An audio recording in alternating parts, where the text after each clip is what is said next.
Hello everyone. आज हम एक और नया वांगजियान वन शॉट एफएफ सुनने वाले हैं। इस वन शॉट एफएफ का नाम है wolf become husband by chance. ये वाला वन शॉट बहुत ही अलग सा होने वाला है, तो चलो वन शॉट को सुनते हैं एंड आखिर में ओपिनियन देकर इसका जजमेंट डिसाइड करते हैं। एक अंधेरी माउंटेन गुफा के अंदर पत्तों से भरे जमीन पे एक बहुत बड़े से उल्फ के नीचे दबे हुए बेंग छटपटाते हुए अपने कपकपाते हाथों से उस उल्फ के बड़े से फेस को अपने से दूर हटाने का कोशिश करने लगता है एंड रोते हुए क्राइंग वॉइस में बोलने लगता है, मुझे बचाओ कोई प्लीज। मैं बेंग ने यही तक बोला था, तभी वो बड़ा सा उल्फ एक वेरी मस्कुलिन बड़े से लंबे चौड़े इंसान में बदल जाता है। इस इंसान के शरीर पर एक भी कपड़ा नहीं था।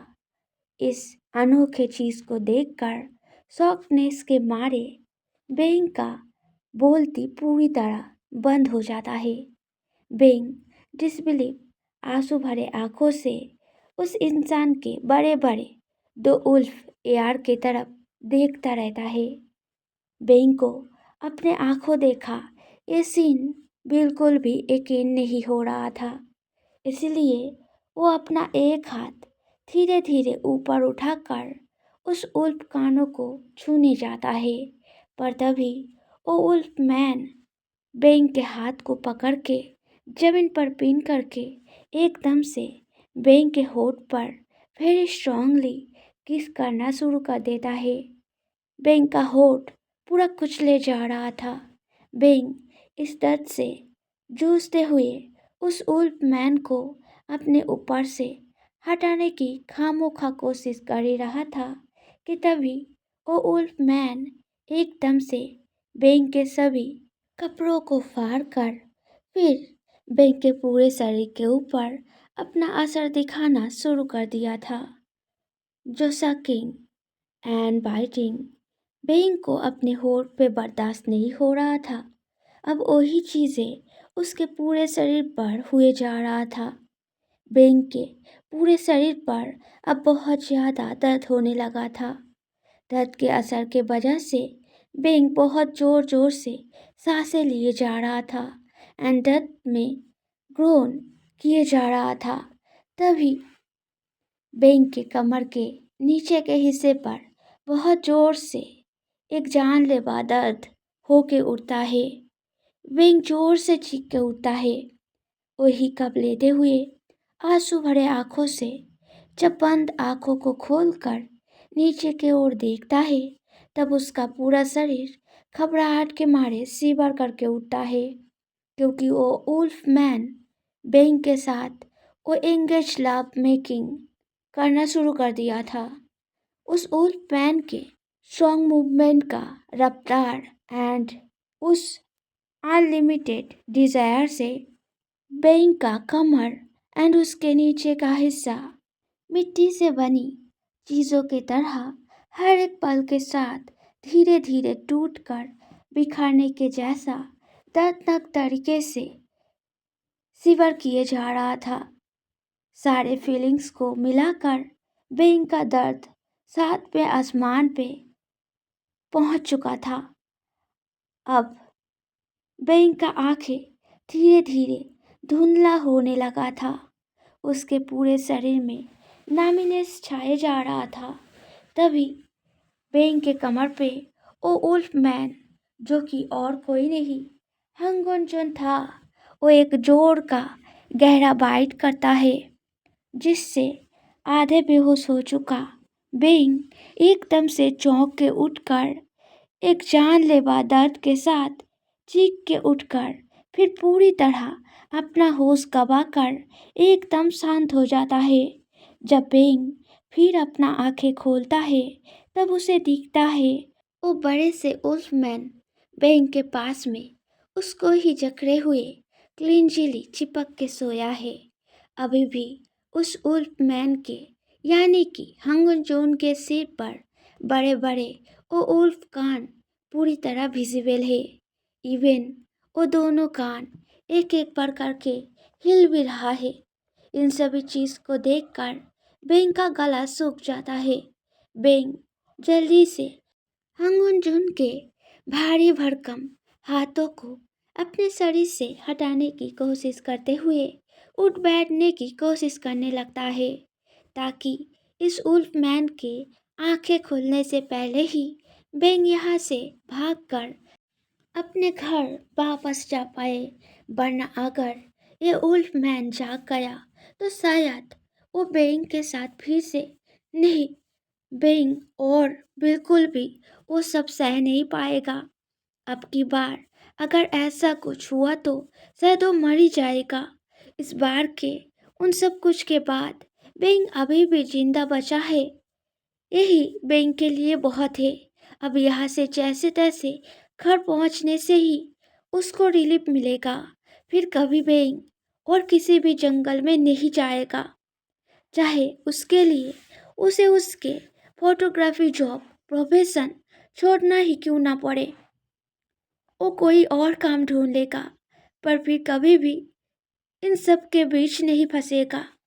यही सारा चीज सोचकर शरीर में मौजूद सारे दर्द को पानी के जैसे निकलते हुए जैसे तैसे अपना सारा ताकत लगाकर हंगुन जुन के हाथ को अपने ऊपर से आहिस्ता से हटाकर फिर हड़बड़ी में उठकर अपने सारे फाड़ चुके कपड़ों को लेके जल्दी जल्दी में पहनकर फिर वहां से तेजी से निकल जाता है बेंग।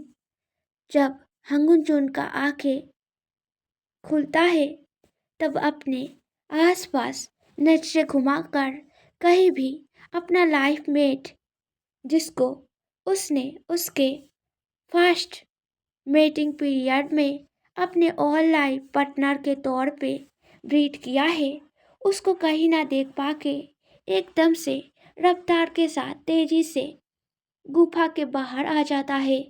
हंगुन जुन मिट्टी पर पड़े बेंग के पैरों के निशानों के तरफ देखकर गहरे वॉइस में बोलता है, इंसान।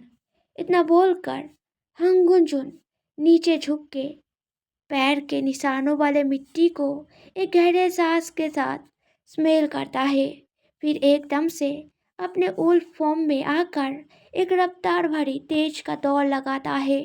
वही दूसरी ओर अपने टू बके के अपार्टमेंट, जहाँ बेंग उसके बेस्ट फ्रेंड यानली के साथ शेयर रेंट में रहता था, वहाँ पहुँचता है। तब जल्दी से अपने कमरे में पहुंचकर तेज बुखार के इफेक्ट के वजह से बेंग सीधे जाकर अपने बिस्तर पे गिर जाता है। पूरे 3 दिन के बुखार को झेलने के बाद अपने कमरे से पहली बार कुछ खाने का सामान लाने के लिए बाहर निकालते ही किचन में खड़ा यानली, जो कि अपने डॉक्टर यूनिफॉर्म में तैयार होकर ड्यूटी जाने से पहले अपने लिए कुछ ब्रेकफास्ट बना रहा था, वो बेंग को आवाज लगाकर बोलती है, कहाँ जा रहा है तू? इन दिनों कहाँ था जो दिखाई नहीं दिया? मैंने तो सोचा था शायद जंगल में कुछ मंगल हो गया है तेरे साथ, शायद पुलिस का मदद लेना पड़ेगा अब। वैसे घर कब आया तू? ये सब बातें बोलते हुए यानली किचन के सामने मौजूद छोटे से डाइनिंग टेबल पर उसका बनाया हुआ ब्रेकफास्ट दोनों प्लेट पर परोसते हुए रख के बेंग से बोलती है, अभी भी खड़ा क्यों है? चल आ जा। अब क्या न्योता देना पड़ेगा तुझे? जब बेंग जाकर डाइनिंग चेयर पे बैठता है तब बेंग के ओवरऑल हुलिया को नजदीक से देखकर यानली चौंक उठकर बोलती है, क्या जंगल में कुछ हादसा हुआ था? तेरा पूरा हुलिया ऐसा क्यों है? पूरे शरीर में ये सारे चोटें, खरोचे और आंखें इतना सूजा हुआ, और होठ पर भी। यानली और कुछ भी बोलती तभी बेइंग एकदम से कपकपाते वॉइस में बोलता है, नहीं, नहीं तो कुछ भी नहीं हुआ जंगल में, मैं तो बस ऐसे ही। बेइंग ऐसा करके बोल रहा था तभी यानली हाथ आगे बढ़ाकर बेंग के फोrehead पे टच करते हुए सीरियस वॉइस में बोलता है, बुखार है तुझे, बहुत तेज। क्या तेज बारिश में भीगते हुए फोटो खींच रहा था? यही प्रॉब्लम है तेरा। एक बार कैमरा हाथ में हो तो किसी भी चीज का केयर नहीं करता। क्या बुखार का दवाई खाया तूने? ऐसा करेगा तो काम करने के हालत में ही नहीं बचेगा। कम से कम उसी ख्याल से तो अपना थोड़ा ध्यान रखता। अगले कुछ महीने तेरा सारा जंगल टूर बंद, ठीक है? और वो कैमरा भी मैं छुपा कर रखूंगा। जब उसको छू नहीं पाएगा तभी तेरे अक्ल को ठिकाने लगेगा। पागल कहीं का। इतना बड़ा होकर इतना रेकलेस हरकतें कौन करता है? अंकल आंटी नहीं है इसका मतलब ये नहीं कि तू जो मर्जी वो करेगा। उन लोगों ने तेरा जिम्मेदारी मुझे सौंप कर गया है। 5 महीने का बड़ा हूँ तुझसे, उस हिसाब से मैं तेरा गार्जियन हूँ अब। पिछले 10 साल से हम यहाँ साथ साथ रह रहे हैं। We are like family now. फिर भी क्यों ऐसे आवारों की तरह कभी भी कुछ भी करता रहता है? इतना तेज बुखार है फिर भी मुझे बताया क्यों नहीं? तेरा फ्रेंड हूँ मैं, वो भी डॉक्टर। याली ऐसा बोले जा रहा था तभी धीरे धीरे प्लेट से खाने को चॉपस्टिक से उठाकर अपने मुंह में डालते हुए बहुत ही वीक वॉइस में बेंग बोलता है, I am sorry, I promise आगे से ऐसा कभी नहीं होगा, क्योंकि मैं ये फोटोग्राफी का जॉब छोड़ रहा हूँ, हमेशा हमेशा के लिए। बेंग के मुंह से इस बात को सुनकर यानली का आंखें सरप्राइजनेस के मारे एकदम से बड़े बड़े हो जाता है। यानली डिसबिलीवली बोलती है, आर यू सीरियस? तेरा जान बचता है क्या मेरा में? इसलिए अंकल आंटी के एगेंस्ट जाकर तूने ये जॉब चुना था? अंकल आंटी मरते दम तक तुझे मनाने का कोशिश करता गया पर तब तूने कुछ भी नहीं सुना। तो फिर आज अचानक ऐसे ही क्या हो गया ऐसा जो? हम बेस्ट फ्रेंड हैं बचपन से। मुझसे कुछ मत छुपा, ठीक है? वरना मैं तुझे छोड़ूंगा नहीं। बता मुझे क्या हुआ है तेरे साथ? आखिर जो ये सब बोल रहा है, हाँ? इस बात को सुनकर बेंग को जंगल के उस गुफा के अंदर के खतरनाक चीजों के बारे में याद आ जाता है। उसका पूरा शरीर घबराहट के मारे शिवर करके उठता है। वो अपने बचपन के फ्रेंड यानली को सारा बातें खुल के बताना तो चाहता था, पर उल्फ इंसान बन चुका। फिर से वो सब चीजें सारा चीजें कैसे अच्छे से समझा पाएगा, यही समझ ना पाके बेंग जल्दी से डाइनिंग चेयर से उठकर अपने आप को टाइट से हक करते हुए कपकपाते वॉइस में बोलता है, मेरा तबीयत फिर से बहुत खराब लग रहा है। शायद बुखार फिर से बढ़ गया। मुझे थोड़ा समय चाहिए। तबीयत पूरा ठीक हो जाने के बाद मैं सारा कुछ तुझे खुलकर बोलूँगा, पर अभी नहीं, ठीक है? और हो सके तो मेरे लिए कुछ नया जॉब रिक्वायरमेंट अरेंज करके रखना प्लीज़। इतना बोलकर ही बेइंग जल्दी जल्दी में कांपते हुए अपने रूम में घुसकर दरवाज़ा बंद कर देता है। इन सभी चीज़ों को देखकर यानली बहुत ज़्यादा कॉन्फ्यूज होते हुए चीख कर बोलती है, याद करके दवाई खा लेना, मैं काम पे जा रहा हूँ। अगर ज़रूरत पड़े तो मुझे कॉल करना। इतना बोलकर यानली अपार्टमेंट से निकल जाता है। इसके बाद बहुत से दिन बीत जाता है, पर बेइंग का कंडीशन बद से बदतर हुए जा रहा था और उसका एब्डोमिन एरिया का पेट छोटे छोटे करके फूलने लगा था। इन सभी चीज़ों को देख के बेइंग का घबराहट उसके कमजोरी को और भी बढ़ावा दे रहा था। तभी एक दिन याली और न रह पाके बेइंग के रूम के डोर पर बड़े जोर जोर से नॉक करते हुए स्ट्रिक्टली बोलता है, और कितने दिन तक ऐसे अंदर रहने का प्लान है तेरा? दरवाजा खोल, मुझे देखना है तेरा कंडीशन।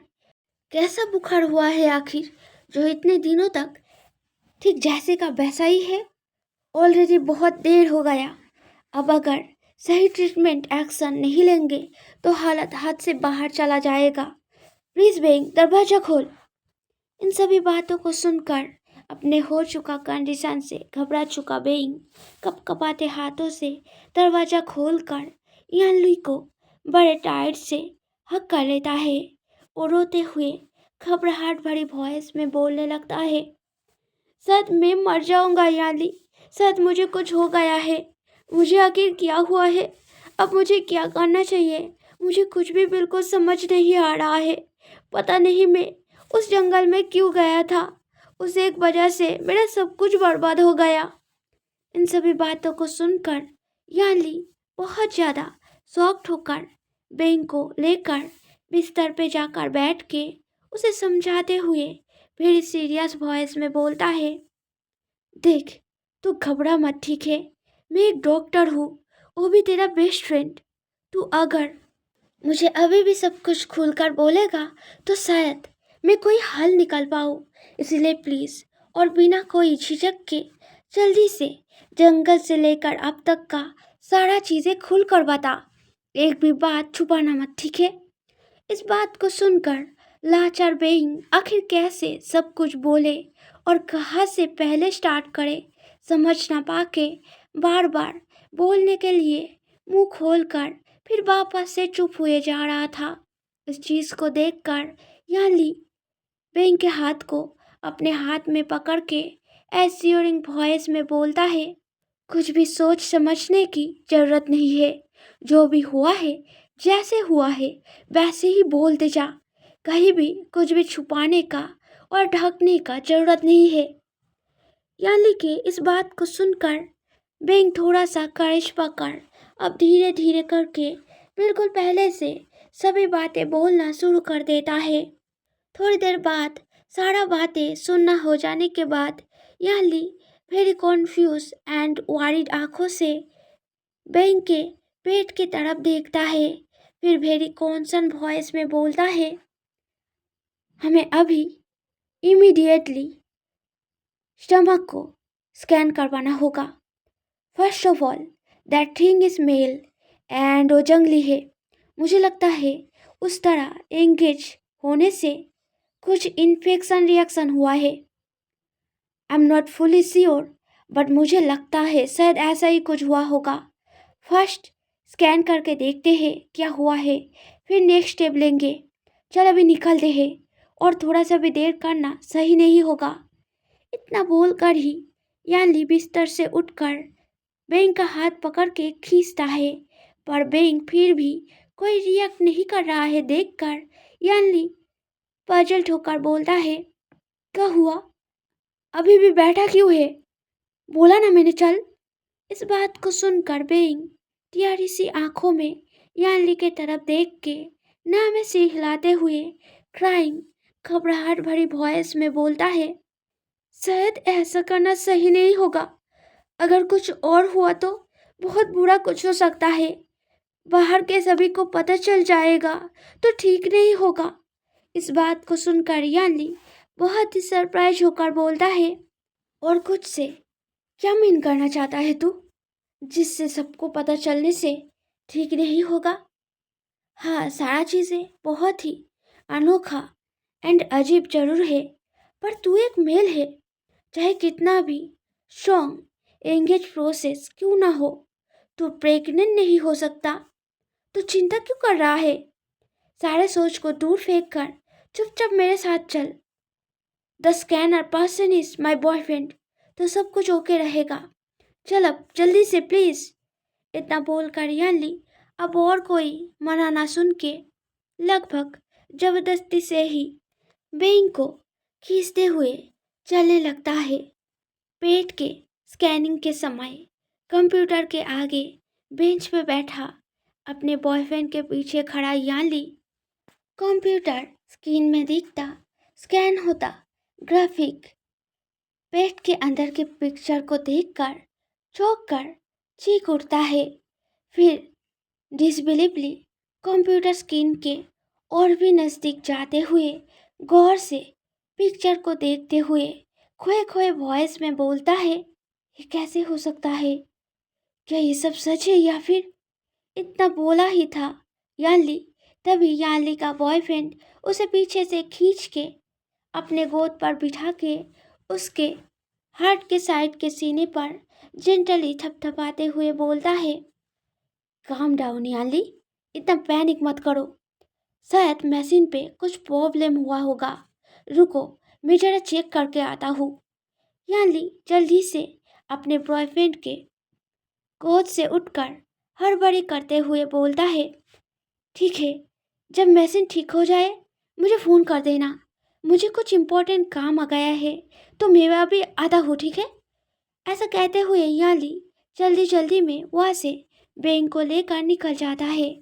अपार्टमेंट पहुंचकर बेंग को एक सोफे पे बिठा के फिर बड़े गौर से बेंग के बड़ा हो उठा बेली को देखते हुए बोलता है, मुझे पता नहीं तुझे कितना पता है, पर स्कैनर फोटो एंड अभी तेरे बेली की तरफ देखते हुए मुझे पता चला कि तू प्रेग्नेंट है, वो भी 4 बच्चों का। इट्स एन अनबिलीवेबल, सच में। और तेरा बात अनुसार तो अभी बस 2 हफ्ते ही बीता है, पर तेरा प्रेगनेंसी ऑलरेडी 9th मंथ का हो चुका है और कुछ ही दिनों में शायद डिलीवरी का भी समय हो जाएगा। सारा कुछ इतना फास्ट हो रहा है कि कभी भी कुछ भी हो सकता है। इन बातों को सुनकर घबरा कर रोने लग चुका बेंग एकदम से बेहोश होकर सीधे सोफे पर लेट जाता है। यानली दौड़ के बेंग के पास जाता है, फिर जल्दी से फेस पर थोड़ा पानी छिड़क के बेंग के फेस को थपथपाते हुए वारिडली बोलने लगता है, आंखें खोल प्लीज। क्या हुआ है तुझे बेंग? प्लीज आंखें खोल, मैं हूँ तेरे साथ, तू घबरा मत देख। याली ऐसा बोल रहा था तभी होश लौटते हुए धीरे धीरे आंखें खोलता हुआ बेंग क्राइंग घबराहट भरी वॉइस में बोलता है, अब क्या होगा याली? ये सब अजीब चीजें मैं कैसे सहूंगा? मुझे पता है मैं बर्दाश्त नहीं कर पाऊंगा, मैं मर जाऊंगा, मुझे पता है। इस तरीके के कंडीशन में कोई लड़की नहीं बचता और मैं तो लड़का हूँ, मैं क्या करूँगा? बेंग ऐसा बोलते हुए उतावले हुए जा रहा था तभी यानली बेंग को संभालते हुए सीरियस वॉइस में बोलता है, काम डाउन बेंग, प्लीज।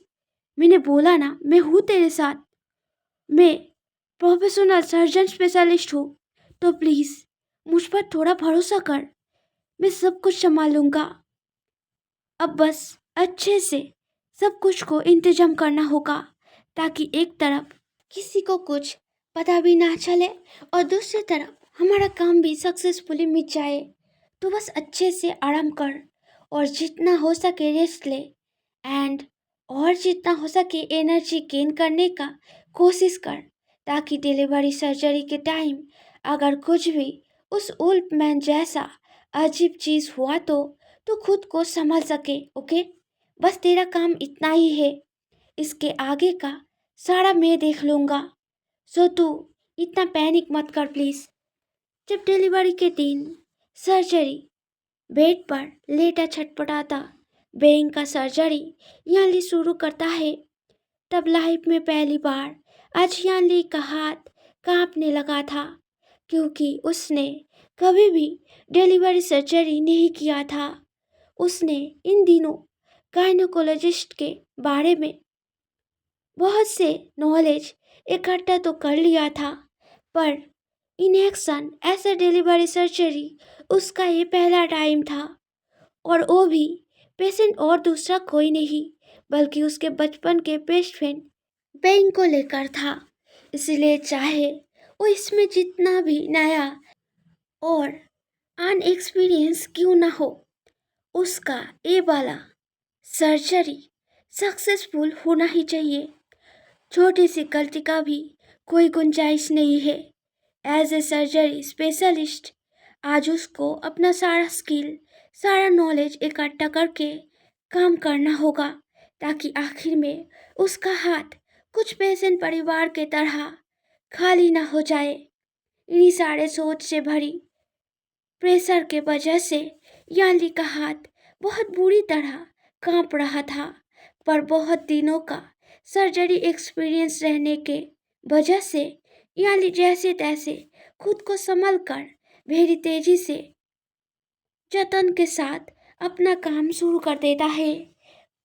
पर सक्सेसफुली पहला बच्चा बाहर निकालने के बाद उसके हुलिये को देखकर आधे कमजोर आधे बेहोश बेइंग घबराहट के मारे चीख के उठता है। बेइंग बेहोश होने ही वाला था, तभी यानली फिर स्ट्रिक्टली बोलता है, नहीं अभी नहीं बेइंग, तुझे जगे रहना होगा। और तेरे बात अनुसार तो ये बच्चे उस उल्फ मैन पर गया है, इसलिए घबराने वाला कोई बात नहीं है। It's normal. जिस रफ्तार के साथ ओनली 1 महीने के अंदर ही जैसे ये लोग 1 साल का ग्रोथिंग सिस्टम कंप्लीट किया है, उस हिसाब से मुझे पहले ही लगा था ऐसा कुछ जरूर होगा। इसलिए मैंने तुझे जितना हो सके एनर्जी गेन करने के लिए बोला था। Stay calm now, this is the last one. इन सब बातों को बोलते हुए कॉन्वर्सेशन के माध्यम से बेंग को घबराहट से डाइवर्ट करके याली बेंग के पेट में से 4 उल्फ कप को, जो हंगुंजुन के तरह ही आधे उल्फ एंड आधे इंसान के सेल्फ में था, उनको बाहर निकालकर सक्सेसफुली अपना फर्स्ट डिलीवरी सर्जरी कंप्लीट करता है।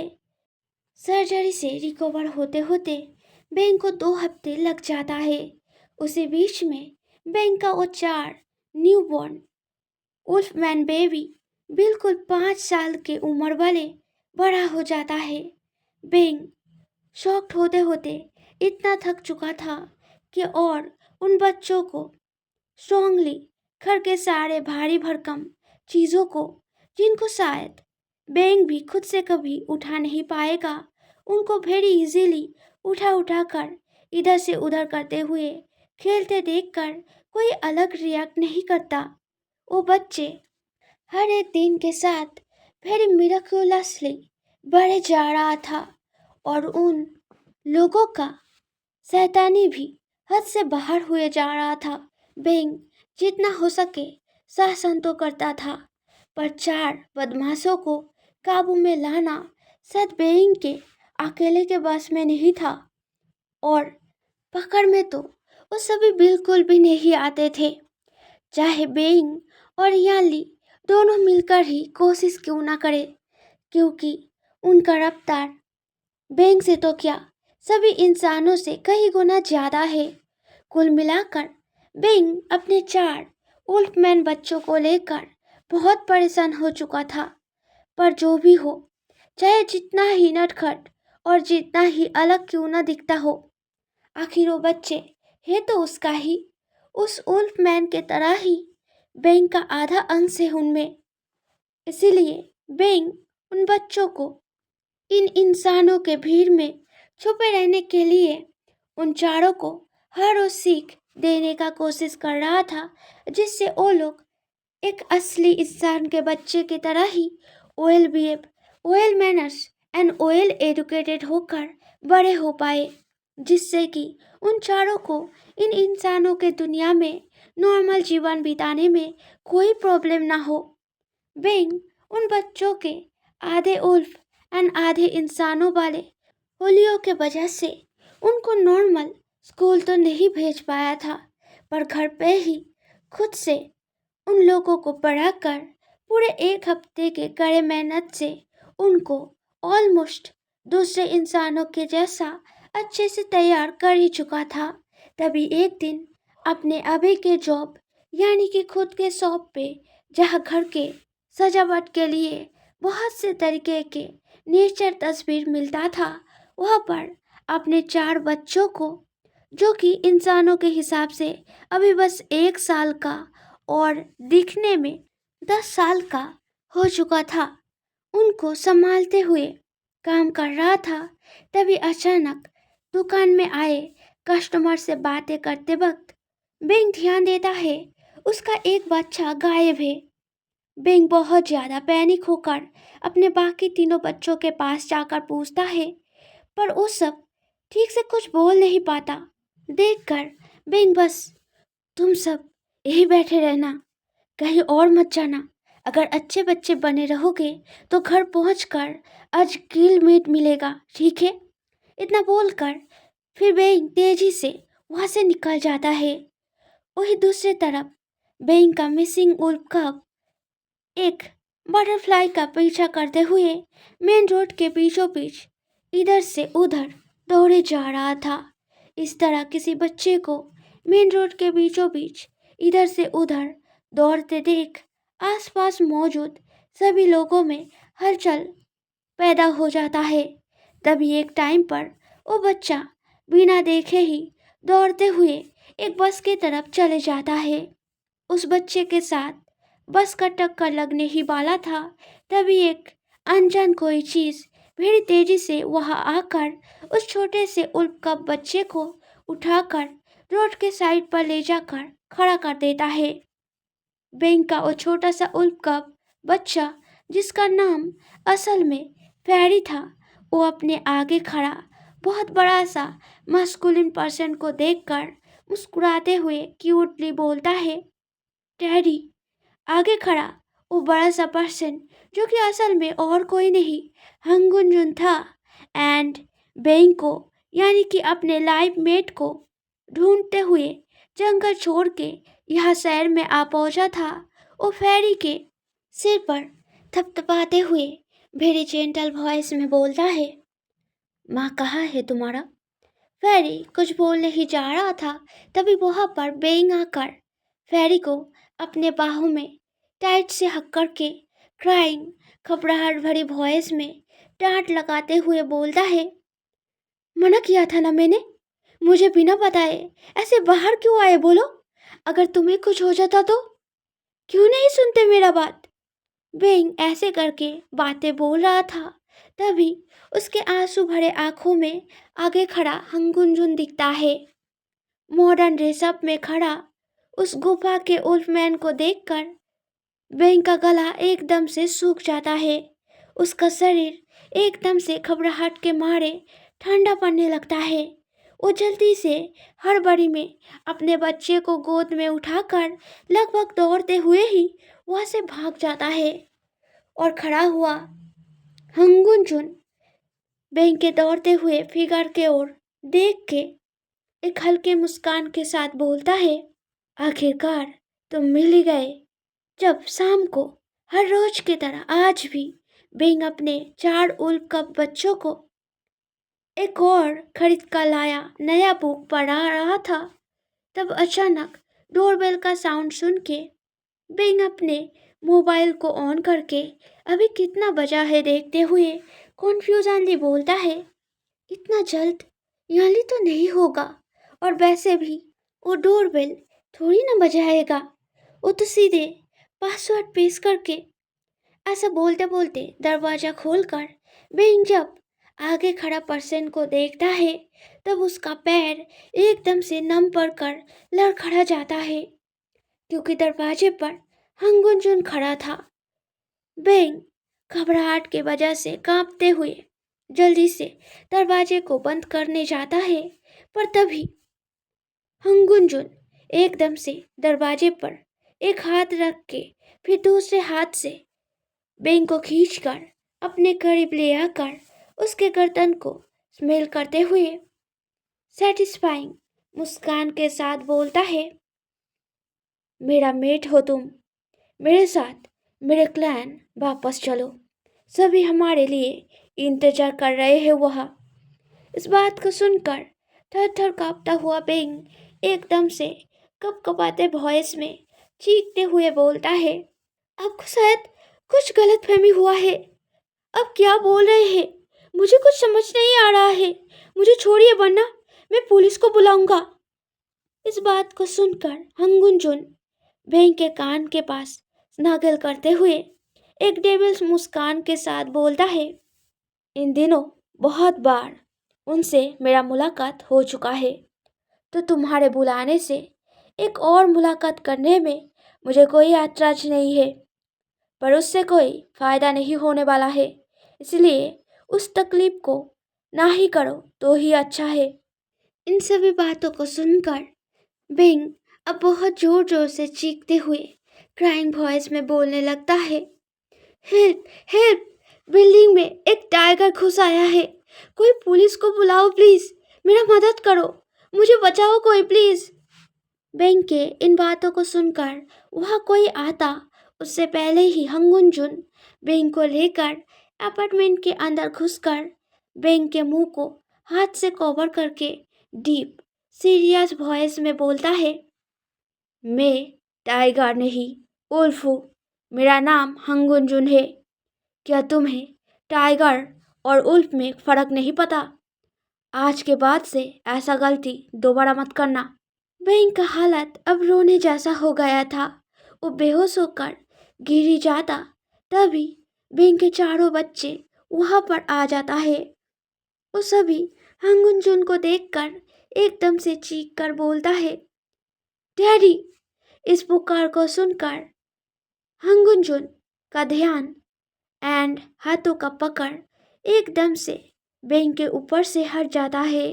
वो उन चार बच्चों के पास जाके अपने सिर पर बड़े बड़े उल्फ कानों को छुपाने के लिए पहना टोपी को उतार के फिर घुटनों के बल जमीन पे बैठ के अपना बाहें फैलाकर बड़े जेंटल वॉइस में बोलता है, आ जाओ।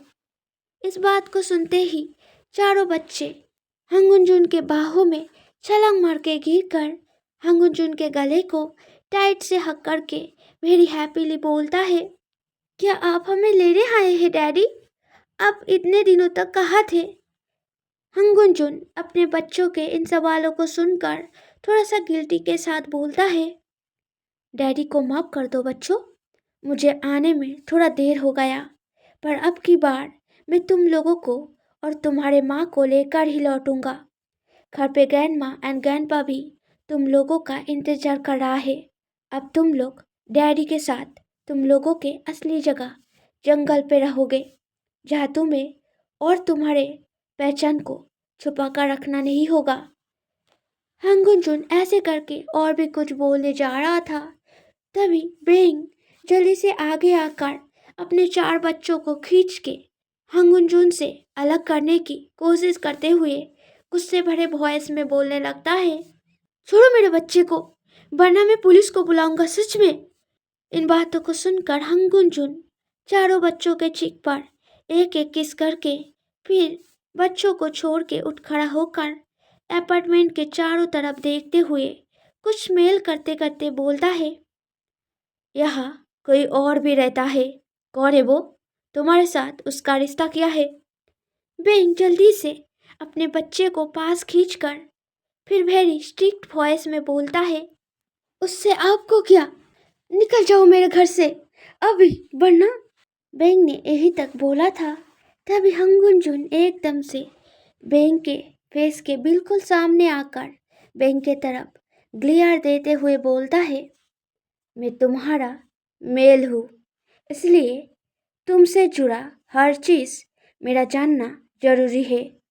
तुम मेरा मेट हो, तुम मेरे सिवा किसी और का तुम्हारे जीवन में कोई काम नहीं, इसलिए तुम लोगों के रिश्ते से उसका मरना और बचना तय होगा। तो जल्दी से बोलो वो तुम्हारा कौन है, क्योंकि अभी कुछ ही समय के अंदर वो अंदर आने वाला है। उसको मारने के बाद ही हम जंगल लौटेंगे। हंगुनजुन ऐसा बोलते हुए धीरे धीरे पूरी तरह उल्फ में कन्वर्ट होने ही वाला था। तभी बेइंग डरा हुआ वॉइस में एकदम से बोलता है, मेरा फ्रेंड है वो, सिर्फ फ्रेंड, बचपन का और कुछ नहीं। प्लीज उसको कुछ मत करो, मैं सच बोल रहा हूँ, उसका और मेरा रिश्ता बस इतना सा ही है, प्लीज उसको छोड़ दो। इस बात को सुनकर हंगुनजुन का उल्फ में बदल चुका शरीर फिर से इंसान में कन्वर्ट होकर बहुत शांत वॉइस में बोलता है, अगर ऐसा है तो ठीक है, मैं बच्चों के साथ वहाँ पर जाकर बैठता हूँ, तुम जाकर उससे अलविदा बोल लो, फिर हम निकल जाएंगे। इतना बोलकर ही हंगुनजुन एकदम से वेरी एफर्टलेसली चारों बड़े बड़े बच्चों को गोद में उठाकर वहाँ से चलते हुए जाकर सोफे के बीचों बीच जो कारपेट बिछाया हुआ था, वहाँ पे जमीन पर बैठ के अपने बच्चों के साथ बातें करने लगता है। तब बेंग क्या करेगा कुछ समझ न पाके चुपचाप लाचार होकर अभी अभी एंट्रेंस गेट खोलकर अंदर आया यानली के पास जाकर सारे बातों को बोलते हुए घबराहट से कांपते हुए बोलता है, अब क्या होगा यानली? क्या हमें पुलिस को बुलाना चाहिए? पर मुझे नहीं लगता उससे कुछ फायदा होगा। शायद वो उससे और भी ज्यादा गुस्सा हो जाएंगे। मैं जंगल पे जाकर कैसे रहूंगा? मुझे नहीं जाना वहाँ। मुझे बहुत डर लग रहा है। वो मेरा एक भी बात नहीं सुन रहे हैं। उनके पास बहुत सारा स्ट्रेंथ है। मुझे जबरदस्ती उठा कर ले जाना उनके लिए कोई बड़ी बात नहीं है। मैं क्या करूं? वैसे जंगली जानवरों के बीच मैं कैसे? बेंग ने यही तक बोला था, तभी यानली बेंग के कंधों पे थपथपा कर ऐसी और करते हुए बोलता है, स्टॉप पैनिकिंग। मैं एक बार कोशिश करके देखता हूँ, रुक। इतना बोलकर यानली अपना जूता एंट्रेंस पे उतार के रखकर सोफे एरिया के तरफ चले जाता है। हंगुंजुन के कुछ देर पहले के एंग्री सेल को याद करके बेंग झट से यानली को रोकने जाता है, पर वो रोकता उससे पहले ही यानली सोफे एरिया पे पहुंचकर एक सोफे पर बैठते हुए मुस्कुराहट के साथ बोलता है, तो जीजा जी कब आना हुआ? कुछ दिन रुकने का प्लान तो है ना आपका? वरना मैं नहीं छोड़ूंगा। पहली बार ससुराल आए हैं, कुछ दिन तो रुकना ही होगा। हमारे यहाँ यही रिचुअल है। आप ऐसे उसको तोड़ नहीं सकते, क्यों बेंग? बेंग जो कि घबराहट के मारे अंदर तक कांप चुका था, वहीं यानली का ये सारे बातें सुनकर बहुत चौंक उठकर क्या करे समझ न पाके चुपचाप जबरदस्ती हल्के मुस्कान के साथ हाँ में सर हिला देता है। इस चीज को देखकर हंगुंजुन अपना सिर यानली के तरफ घुमा के वेरी कॉन्फ्यूजन भरी सीरियस वॉइस में बोलता है, क्या बोल रहे हो तुम? मैं कुछ समझा नहीं। मैं बस उसका मेल हूँ और वो मेरा मेट है, और कुछ नहीं। इस बात को सुनकर यानली मुस्कुरा उठकर बोलता है, हाँ इसलिए तो आप मेरा जीजा हुए ना।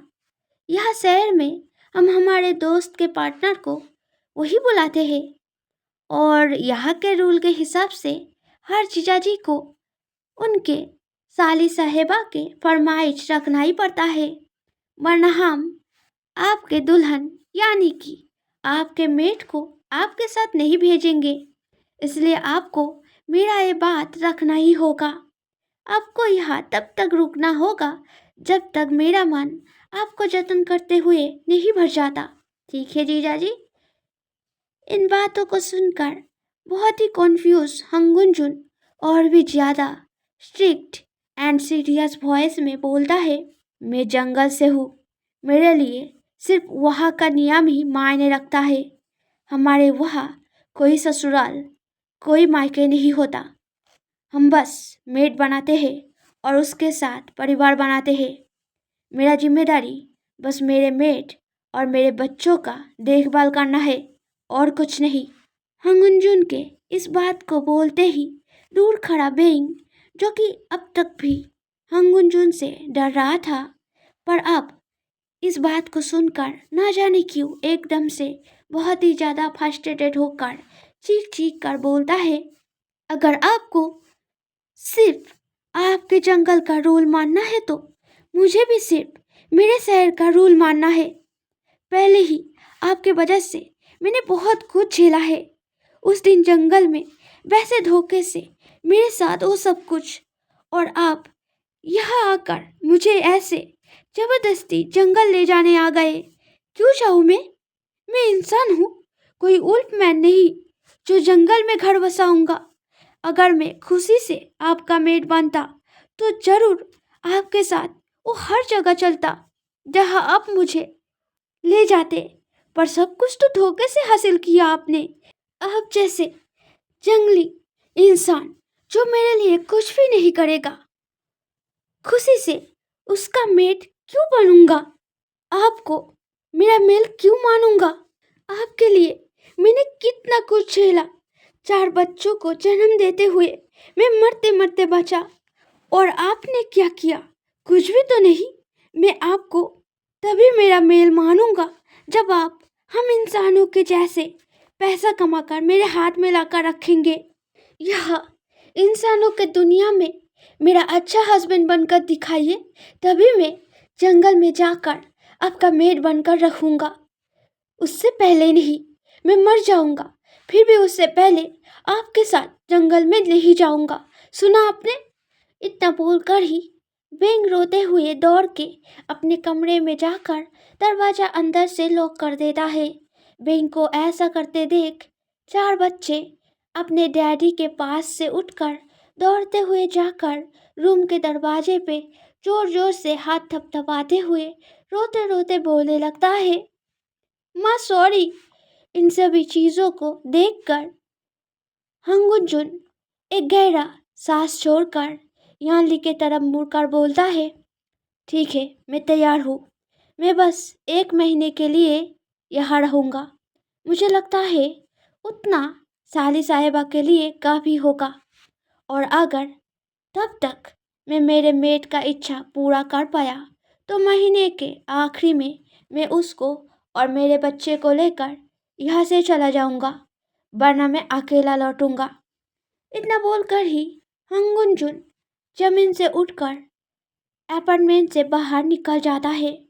हंगुनजुन के चले जाने के बाद यानली बैंक के रूम के दरवाजे के पास जाकर रोता हुआ चारों बच्चों को एक एक सूखे हुए मीट का पैकेट देकर प्यार से बोलता है, रो मत किडोस, वह सोफे पर जाकर टीवी देखते हुए इसको खाओ।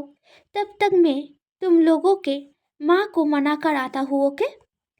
यानी का बात मानकर वो चारों बच्चे चुपचाप अपने अपने सूखे मीट के पैकेट को खोलते हुए उसको खाते खाते सोफे एरिया के तरफ चला जाता है।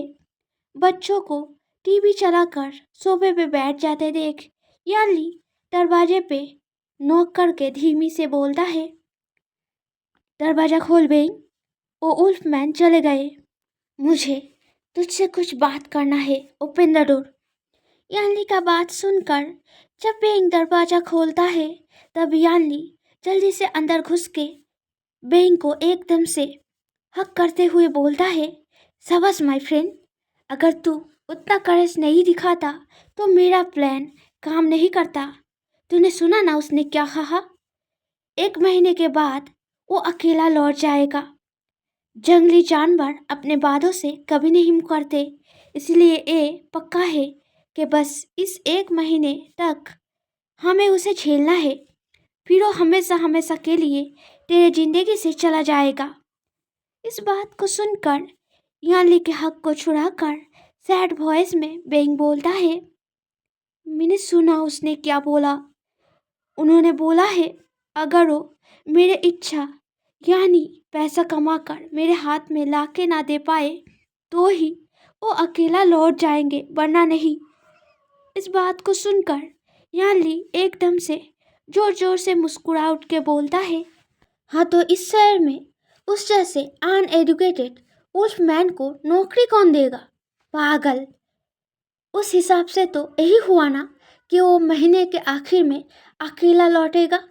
ये चीज़ तो पानी के जैसा साफ है, तो फिर तू क्यों इतना सोच रहा है? यहाँ पर असली एडुकेटेड इंसान को छोटा सा काम नहीं मिलता, और वो तो जंगल का वुल्फमैन है। कोई भी उसे काम नहीं देगा, फिकर नॉट। मैं बस इतना सोच रहा था कि 4 कीड़ों को उसके साथ जंगल भेजते कि नहीं, क्योंकि यह शहर से ज़्यादा शायद हो। यानी ने यही तक बोला था, तभी बेंग एकदम से स्ट्रिक्टली साउट करके बोलता है, नहीं, वो मेरा बच्चा है, इसलिए वो मेरे साथ ही यहाँ रहेंगे। मैं उन लोगों को सिखाऊंगा यह कैसे रहा जाता है। एक बार वो सब कुछ पूरी तरह से सीख जाएंगे तो फिर कोई प्रॉब्लम नहीं होगा। बेंग ऐसे करके बोल रहा था, तभी यानली का पेट भूख के मारे ग्राउल साउंड करके उठता है। याली ऑकवर्डली मुस्कुराते हुए बोलता है, आज का लंच स्किप कर दिया था। मेरा अर्जेंट ऑपरेशन आ गया था, इसीलिए सोचा था खड़ा कर आज लंच में हॉट पॉट खाएंगे। पर अचानक ये सब कुछ हो गया तो पर अब जब सब कुछ फिर से ठीक हो गया है तो आई डोंट थिंक मेनू को चेंज करना पड़ेगा, और इससे कीरोस भी बहुत खुश हो जाएंगे। और कुछ मत सोच, चल बाहर चल के हॉट पॉट का तैयारी करते हैं। अभी स्टार्ट करेंगे तो 20 मिनट के अंदर सब कुछ प्रिपेयर हो जाएगा। इतना बोलकर यानली जबरदस्ती जाओजन को खींचते हुए रूम से बाहर किचन की तरफ ले जाता है। सारा कुछ प्रिपेयर करके बच्चों के साथ बिंग और यानली खाने के लिए बैठने ही वाला था, तभी हंगुनजुन एंट्रेंस गेट खोलकर अंदर आता है। बिंग हंगुनजुन को देखकर एकदम से डाइनिंग बेंच से चौंक के उठकर साउट करते हुए बोलता है, आप अंदर कैसे आए? दरवाजा तो पासवर्ड लॉक है। क्या आपने दरवाजा तोड़ दिया? पता भी है आपको रिपेयर करने में कितना पैसा लगता है? आखिर आपका प्रॉब्लम क्या है? बेल क्यों नहीं बजाया आपने? बेंग ये सब बोल रहा था, तभी हंगुनजुन बेंग के आगे जाकर उसके होठ पे एक छोटा सा किस करके डेविल स्मिंग के साथ बोलता है, जब तक तुम खुशी से मेरा मेट बनने के लिए तैयार नहीं हो जाते तब तक तुम मुझे यूं डांट नहीं सकते। ये नियमों के खिलाफ है, क्या तुम्हें पता नहीं? वैसे बहुत जल्द तुम्हारा इच्छा पूरा हो जाएगा।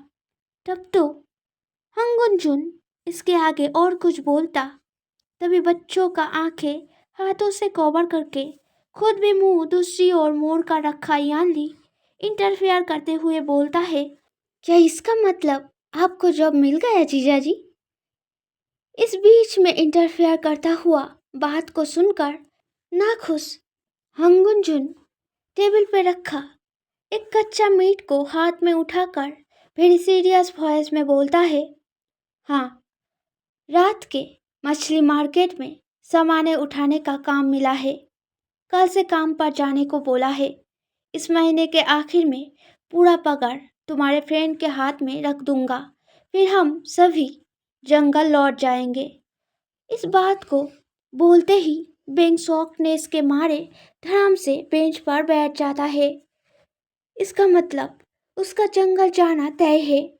चाहे कुछ भी हो जाए, ये वुल्फमैन उसको जंगल ले जाकर ही छोड़ेगा। उसे सारा जीवन जंगल में ही बिताना पड़ेगा। यही सोचकर बेंग का हाथ पैर ठंडा पड़ने लगता है। बेंग के लुक को देखकर यानली को बेंग की हालत का अंदाजा लग गया था, इसलिए वो बात को घुमाते हुए मुस्कुराहट के साथ बोलता है, कॉन्ग्रेचुलेसन जीजा जी, महीने के आखिरी दिन के लिए मैं बहुत एक्साइटेड हूँ। Be brave, okay? लास्ट वाले बी ब्रेव वर्ड को बोलते हुए यानली टेबल के नीचे से बेंग को एक हल्का किक मारता है, फिर आंखों से कुछ इशारा करता है, जिसको देखकर बेंग खुद को संभालते हुए वही पहले वाले स्ट्रिक्ट वॉइस को मेंटेन करते हुए बोलता है, तब का तब देखा जाएगा, पर अब जो आपने दरवाजा तोड़ा है उसके रिपेयर का पैसा कौन चुकाएगा? जाहिर सी बात है आपके पास अभी कोई पैसा नहीं है, तो सारा पैसा आपके लिए मुझे ही देना पड़ेगा, पर सिर्फ आज के लिए। अगर आज के बाद आपने फिर से यहाँ का कुछ तोड़ा या ऐसे बिना बेल बजाए दरवाजा तोड़कर अंदर आए तो उसी वक्त इस सारा कुछ भूलकर अकेला जंगल लौट जाएंगे आप।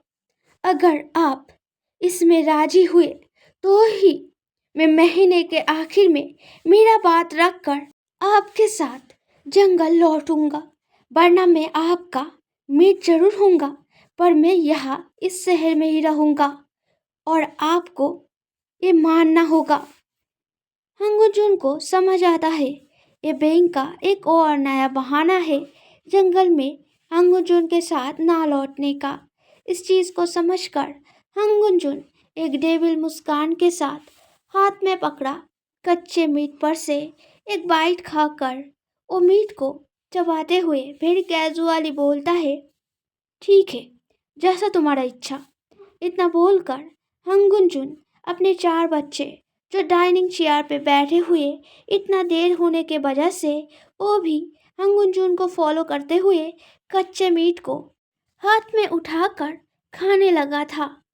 उन सभी के सिर पर प्यार से थपथपाकर हंगुनजुन वहां से चले जाके लिविंग एरिया पर सबके सामने जमीन पर बिछाया उस कारपेट के ऊपर लेट के बाकी बचा हुआ बड़े से मीट के टुकड़े को एक ही बार में मुंह के अंदर डाल के चबाते हुए सुकून से अपना आंखें बंद कर लेता है।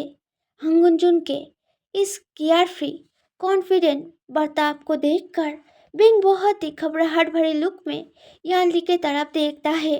तभी यानली एक एश्योरिंग मुस्कान के साथ सिर्फ होठ फड़फड़ाकर इशारों में बोलता है, मैं सब कुछ संभालूंगा, नो वरी।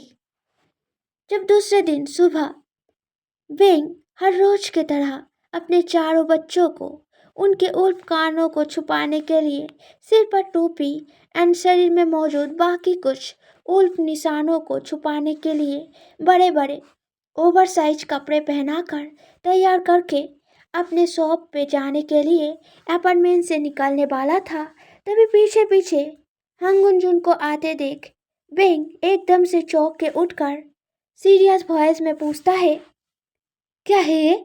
अब मेरे पीछे क्यों आ रहे हो? इस बात को सुनकर हंगुनजुन वेरी कैजुअली अपने टोपी को पॉकेट से निकाल के पहनते हुए बोलता है, तुम्हारे साथ जा रहा हूँ। इस बात को सुनकर बेंग एकदम से मना करते हुए बोलता है, नहीं, मैं बस मेरे शॉप पर जा रहा हूँ, वहाँ बहुत काम है मेरा, मुझे वहाँ पर कोई बखेड़ा नहीं चाहिए। काम के बीच चार बच्चों को देखभाल करना ही बहुत मुश्किल है मेरे लिए, ऊपर से आपको नहीं झेल सकता। आपको और कोई काम नहीं है क्या? अगर नहीं है तो कुछ ढूंढ लीजिए, बस मेरे पीछे मत आइए, ठीक है? इस बात को सुनकर हंगुनजुन थोड़ा सा उदास होकर फिर वापस से वही केयर फ्री अंदाज में बोलता है, मैंने कल रात बोला था ना, जब तक तुम मेरा मेट बनने को राजी नहीं हो जाते तब तक मैं तुम्हारा कोई भी बात नहीं सुनने वाला। तुम्हारा इच्छा अनुसार मैं कुछ तोड़ूंगा नहीं, तो खामों का चिंता मत करो। मैं बस वहाँ जाकर बच्चों का देखभाल करने में तुम्हारा मदद करूंगा और कुछ नहीं, तो इतना डरो मत मेरा मेट। इस बात को सुनकर बिंग बहुत ज़्यादा फ्रस्ट्रेटेड हो उठकर बोलता है, अभी तक मैंने हाँ नहीं कहा, तो मुझे मेट बुलाना बंद करो, और बाहर तो बिल्कुल भी इस तरह बुलाने का हिम्मत मत करना। मेरा नाम है, बुलाना है तो उससे बुलाना, वरना मत बुलाना। इतना बोलकर ही बिंग पैर ठोकते हुए अपने चारों बच्चों को लेकर चलने लगता है। शॉप पे पहुंचकर अपने चारों बच्चों को एक जगह बेंच पर बिठा के बिंग बड़े स्ट्रिक्टली बोलता है, अगर पिछले दिन के तरह आज भी तुम में से किसी ने शॉप से बाहर कदम रखा तो मुझसे बुरा कोई नहीं होगा, याद रखना। बिंग और कुछ भी बोलने जा रहा था, तभी पास खड़ा हंगुनजुन एकदम से बोलता है, मैं हूँ यहाँ, चिंता मत करो। इस बात को सुनकर बिंग बच्चों के पास से उठ खड़ा होकर इरिटेटिंगली बोलता है, उसी बात का तो चिंता है। बिंग बहुत से कस्टमर को संभाल रहा था, तभी एक कस्टमर आकर एकदम से बिंग का कॉलर पकड़ के गुस्से में झकाते हुए बोलता है, व्हाट इज दिस नॉनसेंस? हाँ, ये बकवास फटे हुए तस्वीर का पेमेंट 1 लाख है, मुझे पैसा वापस दो अभी। इस बात को सुनकर चौंक उठा बिंग उस कस्टमर के हाथ में पकड़ा तस्वीर के तरफ देखते हुए कॉन्फ्यूजनली बोलता है, सॉरी, पर ये मेरे शॉप का तस्वीर नहीं है, आपको शायद कुछ गलतफहमी हुआ है, अब प्लीज़। बेंग ने यही तक बोला था, तभी वो कस्टमर बड़े जोर जोर से मुस्कुरा उठकर गुस्से में शाउट करते हुए शॉप में मौजूद कियोस्क के वजह से शॉक्ड हो चुका बाकी कस्टमर के तरफ देखकर बोलता है, अच्छा ऐसा है क्या? तो फिर ये बिल किस शॉप का है? देखो सभी देखो, ये शॉप कितना धोखेबाज है। पैसा लेकर डिफेक्ट प्रोडक्ट बेचता है और पैसा वापस न करने के लिए बहानेबाजी करता है। मैं तो आप लोगों को बोलूँगा कि आप सभी अभी यहाँ से चले जाइए, वरना पता नहीं आप लोगों का कितना पैसा मेरे तरफ बर्बाद हो जाएगा। मैं तो पुलिस को कॉल करने वाला हूँ, फिर देखता हूँ ये मेरा पैसा कैसे वापस नहीं करता। इतना बोलकर वो पर्सन एक हाथ से बैंक के शर्ट का कॉलर टाइट से पकड़ के फिर दूसरे हाथ से पॉकेट से फोन निकालकर पुलिस को कॉल लगाने जाता है। पर कॉलर बटन दबाता तभी हंगुंजुन आकर उस पर्सन का मोबाइल पकड़ा हाथ बड़े टाइट से अपने बड़े से स्ट्रॉन्ग मुट्ठी में दबोच लेता है, जिससे एक क्रैक साउंड के साथ उस पर्सन का हाथ का हड्डी एंड मोबाइल फोन दोनों ही एकदम से टूटकर बिखर जाता है। ऊपर से दर्द में चीख के उठता है। तभी हंगुंजुन गुस्से भरे गुर्राहट के साथ बोलता है, अगर पूरा शरीर नहीं तुरबाना तो माफी मांग अभी। हंगुंजुन के इस एंग्री लुक और बातों को सुनकर ऊपर से दर्द में चीखते हुए बोलता है, ये कैसा बर्ताव है? जब मेरा गलती नहीं है तो मैं भला माफी क्यों मांगूंगा? आखिर तू है कौन? इसका भाड़े का गुंडा है क्या? दिन दहाड़े सबके सामने गुंडागर्दी हो रहा है और आप सब यहाँ खड़े खड़े तमाशा देख रहे हैं। प्लीज कोई पुलिस को कॉल करो, जल्दी मेरा मदद करो प्लीज। बिंग, जो कि ऐसे अचानक हंगुंजुन को इंटरफेयर करते हुए इस सारे हरकतें करते देख सरप्राइजनेस एंड घबराहट के मारे स्टैचू बन चुका था, वो अब जल्दी से सिचुएशन को संभाल देते हुए बोलता है, प्लीज हंगुंजुन, आप पीछे जाइए और आप ये जो बिल आप दिखा रहे हो वो मेरे शॉप का ही है, पर ये तस्वीर मेरे शॉप का नहीं है एंड इसका प्रूफ है मेरे पास। मेरे शॉप के हर तस्वीर के फ्रेम में और तस्वीर में ये एक छोटा सा शॉप लोगो मार्क रहता है, जो कि इस तस्वीर और फ्रेम में कहीं भी नहीं है। इसलिए अगर आप पुलिस को बुलाएंगे तो मेरे बजाय आप खुद ही मुसीबत में पड़ेंगे। ऊपर से पुलिस आने पर मैं भी आप पे हैरेसमेंट का केस करने में मजबूर होऊंगा। तो अभी आप खुद ही सोचिए क्या करेंगे? चुपचाप यहाँ से चले जाएंगे या फिर? बेंग ने यही तक बोला था तभी वो आदमी जल्दी से हड़बड़ी करते हुए वहां से भाग जाता है। तभी बेंग अभी भी दुकान में मौजूद बाकी सभी कस्टमर के ओर देखते हुए एक पोलाइट स्माइल के साथ वो करते हुए बोलता है, sorry everyone, please don't mind, पूरा चीज एक गलतफहमी था।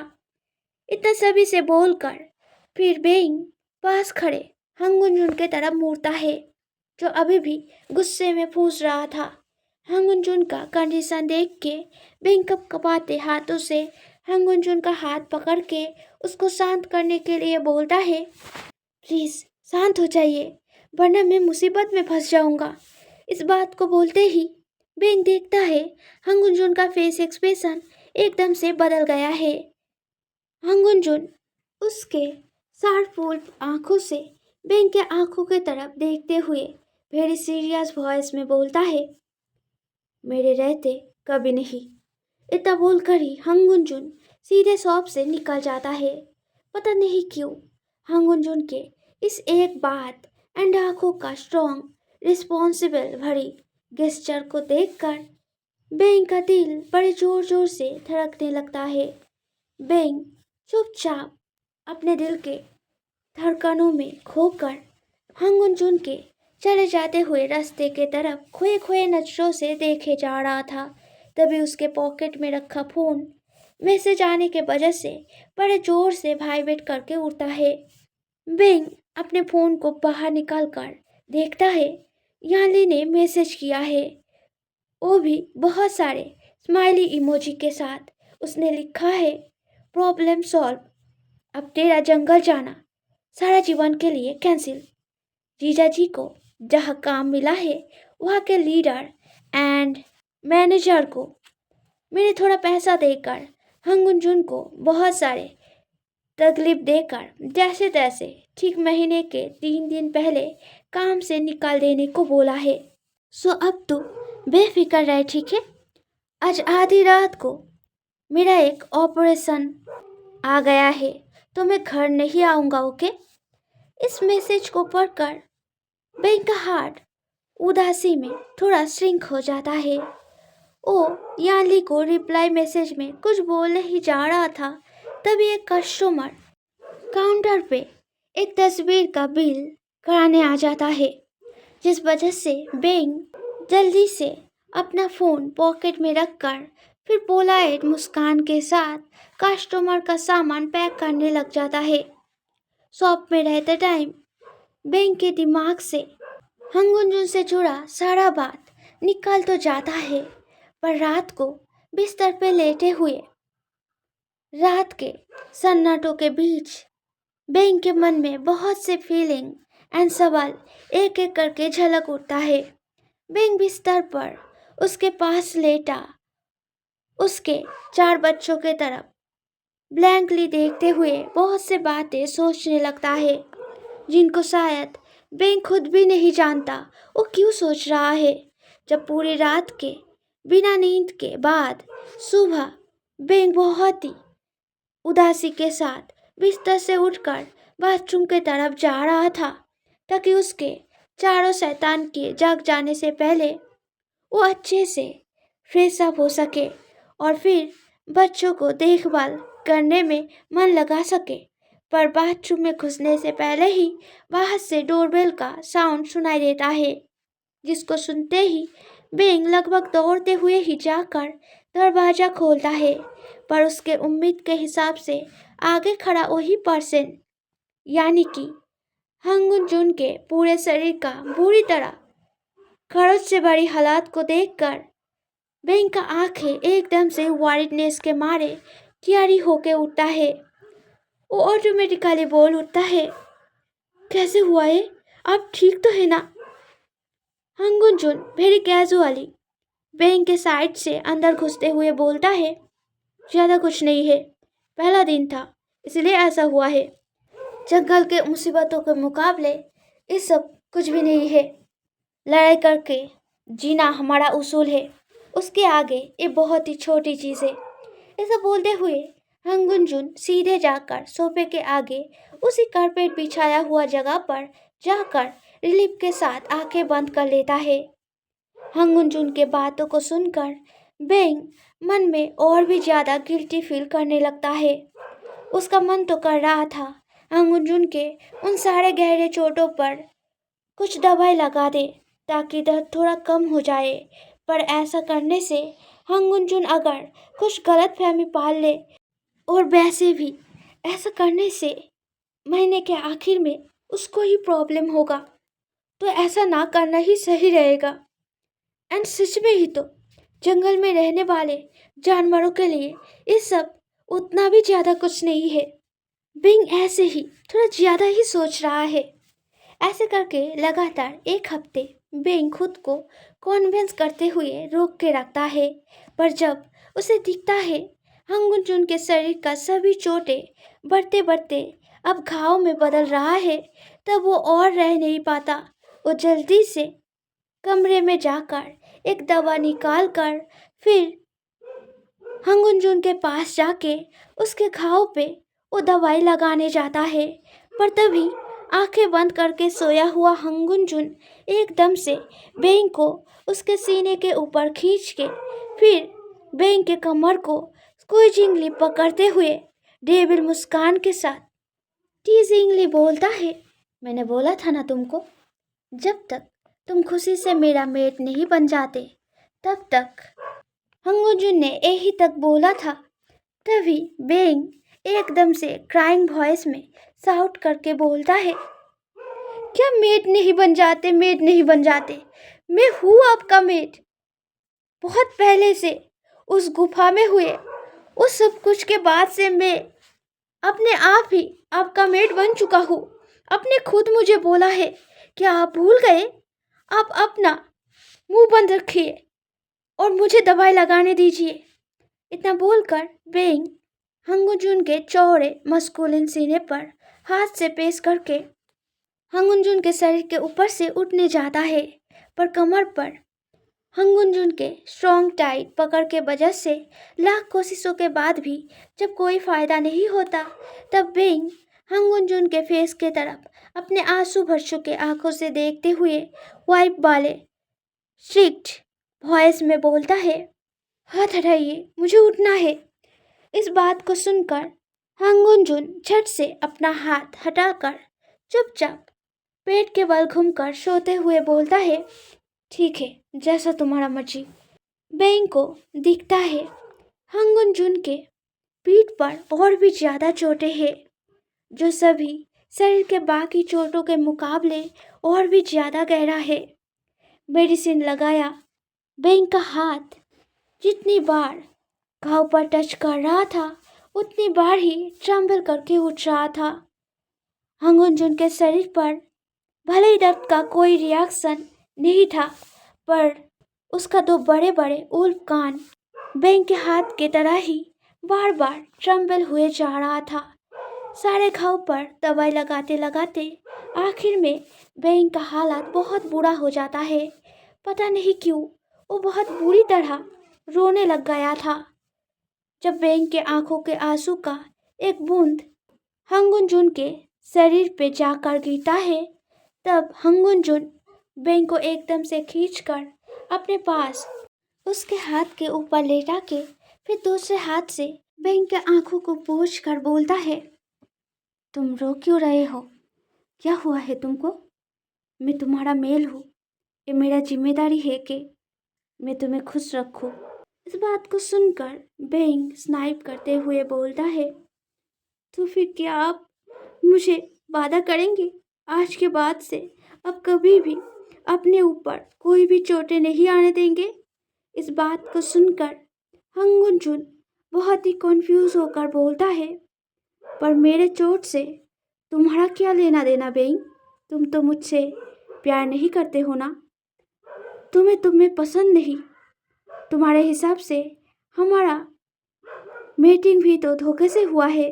तो फिर इस बात को सुनकर एंड हंगुंजुन को इतने पास से ऐसे उसके ओर देखता देख मन में दबाए रखा हलचल को और न रोक पाके बेंग एकदम से हंगुंजुन के होठ पे एक छोटा सा किस करके फिर आंखों को टाइट से बंद करके रखकर चिल्लाकर बोलता है, मुझे नहीं पता।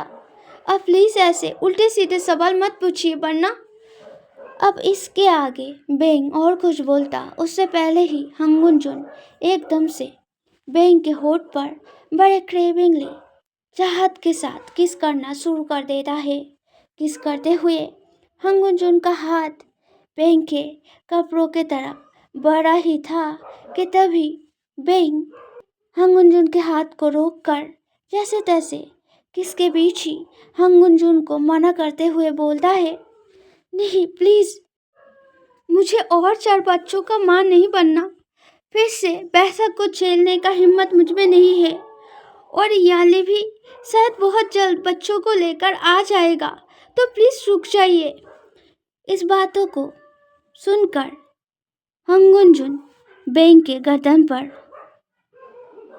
क्लिक एंड शक करते हुए बहुत प्लीडिंग के साथ बोलता है, मैं अब नहीं रुक सकता, क्योंकि ये मेरा मेटिंग सीजन है और तुमने खुद मुझे बढ़ावा दिया है, तो अब पीछे हटने का कोई रास्ता नहीं है माय मेट। इतना बोलकर ही हंगुंजुन सीधे बेंग के सीने पर क्लिक एंड शक करना शुरू कर देता है। बेंग का सारा शरीर सिंक हो जाता है। बेंग अभी भी हंगुंजुन को रोकना तो चाहता था, पर अब उसके शरीर का कोई भी हिस्सा उसका कहा बिल्कुल भी नहीं मान रहा था और हंगुंजुन भी अब रुकने के पोजीशन में नहीं था। तो बेंग आखिरकार और कोशिश करना बंद कर देता है। बस हार बढ़ते समय के दुगना दर्द के इफेक्ट के वजह से बेंग का हाथ जो कि हंगुनजुन के सिर पर था, उसका पकड़ हंगुनजुन के बालों पर और भी टाइट होकर क्लिंच में बदल रहा था। पूरे 5 घंटे के बाद बेहोश हो चुका बेंग को जमीन से गोद में उठाकर उठ खड़ा होके बाथरूम में जाकर बेंग को अच्छे से क्लीन करके फिर बेंग को लेकर उसके रूम के बिस्तर पे आराम से लेटा ही रहा था हंगुनजुन। तभी खुले खिड़की पर एक पंछी आकर बैठता है। हंगुनजुन खिड़की के पास उस पंछी के आगे खड़े होते ही वो पंछी पोलाइटली ग्रीट करते हुए बोलता है, उल्फ लीडर प्रिंस हंगुनजुन, महारानी साहिबा ने हमें भेजा है। खबर है उल्फ क्लैन को आपका जरूरत है। हाइना क्लैन ने उल्फ क्लैन पर हमला बोला है। उन्हें आपका मदद चाहिए। जितना जल्द हो सके आपको जंगल लौटना होगा, वरना सब कुछ हाइना क्लैन के दखल में चला जाएगा। इस बात को सुनकर हंगुनजुन अपना जॉ टाइटन करते हुए खतरनाक डीप वॉइस में बोलता है, उनसे जाकर कहो मैं आ रहा हूँ आज ही। इस बात को सुनकर वो पंछी पोलाइटली एक बार फिर सिर झुकाकर बो करके फिर हवा में उड़ जाता है। पंछी के चले जाने के बाद हंगुनजुन बिस्तर पर लेटा हुआ बेंग के पास आकर उसके सिर पर सहलाते हुए बोलता है, मुझे माफ कर देना माय मेट, मैं तुम्हारा इच्छा नहीं रख सका। जब बेंग अपना आंखें खोलता है तब उसे आंखों में दिखता सब कुछ बड़े अजीब अजीब दिखता है।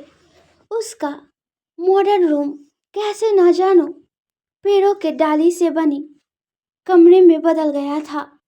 कमरे में चारों तरफ कहीं भी कोई सामान नहीं था।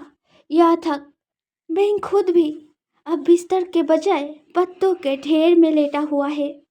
बेंग अपनी आंखों को रब करके वापस चारों तरफ देखता है, पर फिर भी सामने का सारा व्यू बिल्कुल जैसे का वैसा ही है। देखकर बेंग अब बड़े हड़बड़ी में उस पत्तों के ढेर से उठकर उस पेड़ों के डाली से बने कमरे से बाहर निकल जाता है। उसे दिखता है चारों तरफ सिर्फ उल्फ ही उल्फ घूम रहे हैं। यह कहीं भी कोई एक भी इंसान नहीं है और जगह भी शहर नहीं, जंगल के जैसा। तो फिर क्या बेंग बेंग ऐसे करके चारों तरफ देखते हुए ये सब सोच रहा था। तभी उसके आंखों में उसका 4 बच्चा दिखता है, जो कुछ ही दूर 2 बड़े से उल्फ के साथ खेल रहे हैं। और वो 2 बड़े उल्फ उन चारों बच्चों को उनके जुबान से चाट रहे हैं। इस चीज को देखकर बेंग एकदम से दौड़ लगाकर जल्दी से उस तरफ जाता है। फिर अपने चारों बच्चों को अपने पीछे छुपाते हुए घबराहट भरी वॉइस में आगे खड़ा 2 उल्फ को बोलता है, पीछे जाओ वरना मैं मार दूंगा, जाओ पीछे अभी। इतना बोलकर बेंग हाथ में पकड़ा एक लाठी को बड़े जोर से उस 2 उल्फ के तरफ मारने जाता है। पर तभी कहीं से एक और बड़ा सा उल्फ एकदम से छलांग लगाकर बीच में आके खड़ा होता है। फिर वो उल्फ जो कि हंगुनजुन था, वो इंसान में कन्वर्ट होते हुए बेंग से बोलता है, मेरा पेरेंट्स है वो, और इस उल्फ क्लैन के किंग और क्वीन। इस तरीके का बर्ताव नियमों के खिलाफ है, तुम्हें सजा मिल सकता है। हंगुनजुन और कुछ बोलता तभी उसके पीछे से वो 2 बड़े उल्फ बोलते हैं, झूठ बोलना भी नियमों के खिलाफ है, इसलिए हम आशा करेंगे कि हमारा प्रिंस ऐसा गुस्ताख ना करे। अपने मेट से थोड़ा ढंग से पेश आओ, समझे। इस बात को सुनकर हंगुनजुन एक डेविल मुस्कान के साथ बोलता है, ठीक है मॉम डैड, जैसा आप लोगों का इच्छा। तब तक के लिए प्लीज़ मेरे बच्चों को ज़रा संभालिए, मैं अभी मेरे मेट से कुछ ज़रूरी बात करके आता हूँ। इतना बोलकर ही हंगुनजुन बेंग को सीधे गोद में उठाकर फिर एकदम से एक बहुत बड़ा जंप करके वहाँ से चला जाता है। एक बहुत बड़े से पेड़ के सबसे ऊपरी वाले डाली में पहुंचकर बेंग को गोद से उतार के फिर खुद बहुत ही रिलैक्स होकर डाली पे बैठते हुए हंगुनजुन बोलता है, कैसा लगा तुम्हारा ससुराल? पसंद आया या फिर? हंगुनजुन ऐसे करके बोले जा रहा था, तभी बेंग ऊंचाई के घबराहट के वजह से जल्दी से नीचे बैठकर डरा हुआ वॉइस में चीखते हुए बोलता है, आपने मेरा इच्छा पूरा किए बगैर मुझे यहाँ क्यों लाया? इस वॉइस को सुनकर हंगुनजुन अपना फेस बेंग की तरफ घुमाते हैं एंड बेंग को वैसे घबराहट में कांपते देख उसको पकड़ के अपने गोद में बिठाकर टाइट से हक करते हुए बोलता है, मेरे पास और कोई रास्ता नहीं था माय मेट। अगर अचानक ऐसे हाइना क्लैन हमारे क्लैन पर हमला नहीं करता तो शायद हम अभी भी शहर में होते और तुम्हारा इच्छा पूरा करने के बाद ही महीने के आखिर में यहाँ आते। पर अभी का सिचुएशन और मेरा जिम्मेदारी मुझे मेरा वादा तोड़ने पर मजबूर कर दिया। इस लड़ाई में मुझे लीडर और प्रिंस होने के नाते उनके साथ खड़ा रहना ही पड़ेगा। हमारे उल्फ क्लैन को बचाने के लिए मुझे यहाँ पर आना ही था, इसीलिए मुझे मजबूरन ऐसा फैसला लेना पड़ा। मुझे पता है तुम्हें यहाँ जंगल में रहना पसंद नहीं, पर मेरा मेट होने के नाते तुम्हें मेरे साथ रहना पड़ेगा, वरना मैं कमज़ोर पड़ने लगूंगा और बहुत जल्द मर भी जाऊंगा। मुझे पता है तुम ऐसा नहीं चाहते, इसीलिए। हंगुनजुन इसके आगे और कुछ बोलता तभी वहाँ पर एक पक्षी आकर माफ़ी मांगते हुए बोलता है, माफ़ कर देना प्रिंस, पर खबर बहुत ही ज़रूरी है इसलिए आना पड़ा। हाइना क्लैन अपना पूरा झुंड के साथ उल्फ क्लैन के सीमा पे घुस आए हैं। बहुत से सेना उल्फ घायल हो चुके हैं और बहुत से मर भी चुके हैं। सेना के पहाड़े पूरी तरह कमज़ोर पड़ने से पहले ही अब अगर वहाँ नहीं पहुँचेंगे तो शायद। इस बात को सुनते ही हंगुनजुन एकदम से बेंग को गोद में लेकर उठ खड़ा होके उस पक्षी से बोलता है, उन लोगों से जाकर बोलो मैं आ रहा हूँ, तब तक जितना हो सके संभाल देने का कोशिश करे। इतना बोलकर ही हंगुनजुन उस बड़े से पेड़ के ऊपर से एक लंबा छलांग मारता है। हंगुनजुन के उस डाली वाले कमरे के आगे पहुंचकर हंगुनजुन बेंग को गोद से उतारकर फिर बेंग के फेस को दोनों हाथों से जेंटली पकड़ के बोलता है, कुछ भी हो जाए इस कमरे से बाहर मत निकलना, अपना और बच्चे का ख्याल रखना, मैं आता हूँ। इतना बोलकर हंगुनजुन बेंग को छोड़ के वहाँ से जाने जाता है। तभी बेंग एकदम से हंगुनजुन को बहुत टाइट से हक करके क्राइंग घबराहट भरी वॉइस में बोलता है, आपने मुझे प्रॉमिस किया है मेरे खुशी के खातिर अब कभी भी अपने ऊपर एक खरोच तक नहीं आने देंगे। अगर आपने इस वाले वादे को तोड़ा तो मैं आपको कभी माफ़ नहीं करूँगा। हमेशा हमेशा के लिए बच्चों को लेकर शहर लौट जाऊंगा, याद रखिएगा। हंगुनजुन बेंग के हगिंग हाथों को छुड़ाकर पीछे की तरफ सिर घुमाकर लविंग स्माइल के साथ बोलता है, ठीक है, जैसा तुम्हारा इच्छा, मैं याद रखूंगा और आपकी बार वादा ना तोड़ने का पूरा कोशिश करूंगा। बस इतना बोलकर एकदम से उल्फ में ट्रांसफॉर्म होके हंगुनजुन वहाँ से एक तेज का दौड़ लगाकर चला जाता है। बेंग उस डाली वाले कमरे के अंदर ना घुस के वही खड़े खड़े चुपचाप हंगुनजुन के गए हुए रास्ते की तरफ देखता रहता है। तभी वहाँ पर हंगुनजुन का मॉम डैड यानी कि वो दो बड़े उल्फ जिनको थोड़ी देर पहले बेंग गलतफहमी की वजह से मारने गया था, वो आकर बेंग के 4 बच्चों को बेंग को सौंपते हुए बोलते हैं, ये हमारे क्लैन का वारिस है, तुम इनको लेकर अंदर जाओ। तुम लोगों के सुरक्षा के लिए हम दोनों बाहर खड़े हैं, तो डरना मत बेटा। बेंग का इच्छा तो नहीं था, पर अपने बच्चों के बारे में सोचकर वो चुपचाप उन चारों को लेकर कमरे के अंदर जाने जाता है। पर तभी वो चारों के चारों बच्चे छटपटाते हुए बेंग से हाथ छुड़ाकर बड़े जोर से एक और दौड़ लगाता है। माँ होने के नाते बेंग अब तक अपने बच्चों को बहुत अच्छे से समझ चुका था, इसलिए वो भी घबराहट के साथ अपने बच्चों के पीछे पीछे दौड़ने लगा था। बच्चे दौड़ते हुए सीधे सीमाने पर पहुंच जाते हैं, जहां पर एक अकेला उल्फ यानी कि हंगुन पूरे 100 हाइनों से लड़ रहा था एंड बुरी तरह जख्मी हो चुका था, क्योंकि उन हाइना के साथ बहुत से शकुन पंछी भी लगातार हंगुन पर हवा से हमला बोल रहा था। इसी वजह से एक अकेला हंगुन दोनों तरफ से आते हमलों को रोकते रोकते थक हार कर बुरी तरह जख्मी होकर मौत के नजदीक आगे बढ़े जा रहा था। बेंग के चारों बच्चे बिना कुछ सोचे एकदम से हाइना के झुंड के बीचों बीच, जहां उन लोगों के डैडी लड़ाई कर रहा था, वहां छलांग मार के अंदर घुस के सभी हाइनों एंड शकुन से फाइट करना शुरू कर देता है।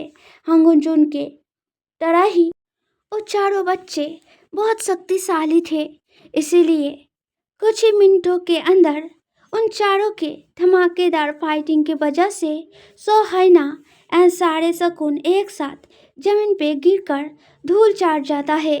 तभी बेइंग तेजी से दौड़ के जाकर जमीन पे गिरा हुआ खून से भीगे उल्फ को यानी कि हंगुन को हक करते हुए जोर जोर से रोते हुए बोलता है, आपने मुझसे वादा किया था, आप ये वाला वादा नहीं तोड़ सकते। मैं आपको ऐसा नहीं करने दूंगा। आप मुझे छोड़कर कहीं नहीं जा सकते। आप मेरा मेल है, पूरा लाइफ मुझे प्रोटेक्ट करना है आपको, भूलिए मत। आपको मैं ऐसा नहीं करने दूंगा। बेंग ऐसे करके बोलते हुए रोए जा रहा था। तभी उसे हंगुन का वो बात याद आता है जो हंगुन ने उसे बोला था। बेंग उसका मेट है, तो इसी वजह से अगर बेंग हंगुन से दूर रहेगा तो हंगुन कमज़ोर पड़ने लगेगा एंड मर जाएगा। तो फिर इसका मतलब अगर बेंग हंगुन के करीब रहेगा तो फिर शायद इतना सोच कर ही बेंग एकदम से जमीन पर लेटा उस उल्फ हंगुन के होठ पे अपना होठ रखता है एंड रोते हुए आंसू बहाते बहाते बोलता है, मुझे छोड़कर मत जाइए प्लीज। इतना बोलकर बेंग बहुत जोर जोर से रोए जा रहा था। तभी उल्फ हंगुन इंसान में कन्वर्ट होते हुए बहुत धीमी वॉइस में लविंगली बोलता है, ठीक है, जैसा तुम्हारा इच्छा माय मेट। हमारा ए वाला वन शॉट यहीं पे ख़त्म होता है। आप लोगों को ए वाला वन शॉट कैसा लगा कमेंट पे ज़रूर बताना एंड प्लीज़ मेरे चैनल को लाइक सब्सक्राइब एंड बहुत सारा सपोर्ट करना, ताकि नेक्स्ट वाला वन शॉट भी और भी धमाकेदार एंड और भी मज़ेदार बनकर बहुत जल्दी आ जाए। तो चलो आज के लिए इतना ही। Bye bye everyone.